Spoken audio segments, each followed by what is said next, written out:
Hello, I am back home in Switzerland.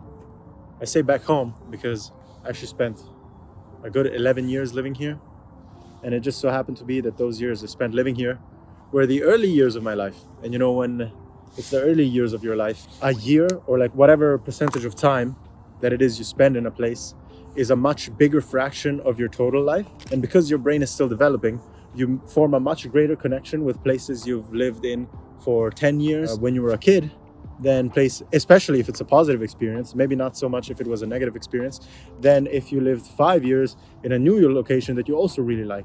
You would find that more of your memories comprise that beginning era because those memories you've had for longer, because when you were 12, 13, or however old you were, a year of your life that you spent in that hometown equates to a bigger percentage of your life then. And then obviously later on, as you move on in life, it's less so. I think this is also why, as you keep going on in life, it feels like time passes faster. And it feels like time passes faster because every single subsequent year that passes is always a lower fraction of your total life you've spent on Earth. So then you can kind of think, if average life expectancy is 80, and so 40 would be what people think middle-aged is, in reality, middle age is kind of like between your 20s and 30s, because after that, life passes so much faster. It feels like it does, at least. You know how I keep preaching to go outside and touch grass? This kind of thing is what I mean. Going outside and touching grass. I mean, look at the view.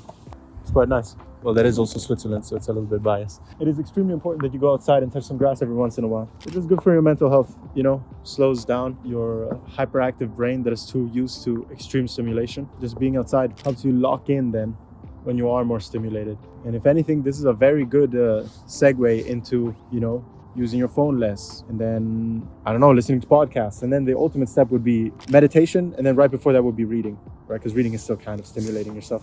But I know some people struggle with that. And you know how we always preach to do things step by step? Like, you're not going to randomly start benching 100 kilos if your max before was 40. You need to do progressive overload. And the progressive overload for presence, mind presence, I think the first step would be just straight up going outside, because it's still entertaining, especially if you do it with other people. And then eventually you can lead up to going outside on your own in nature. And it's also healthy for you because you breathe, fresher air, I'd hope. And you just see nature, which is very good for you. Get some vitamin D in the sun. So yeah, I find it a little bit weird that we preach like progressive overload with other things, but then with presence of mind, we always jump straight into meditation. So we say, oh, well, you should meditate for a minute, and then you do that a couple of times. But the reality is that some people are so cooked that they can't even meditate for a minute. So then instead of meditating for a minute, just go outside. It kind of is already pseudo meditation, but again, it's the progressive overload step before actually getting to meditate. That's what I believe, at least. So definitely go outside more often. I just love Switzerland, innit? Yeah, I'm going to be going outside more and enjoying some nature, because, when you're a young entrepreneur and you're like working on something online so that you can become financially free, location free, and time free, that usually entails a lot of sitting in front of a computer and working. And so then the only people you end up interacting with are either your brother that you live with, because I live with my brother, or the people at the gym. And if you don't have siblings, then you really are only interacting with the people at the gym. So yeah, that's why I go outside more often. Anyway, see you in the next one. Bye-bye.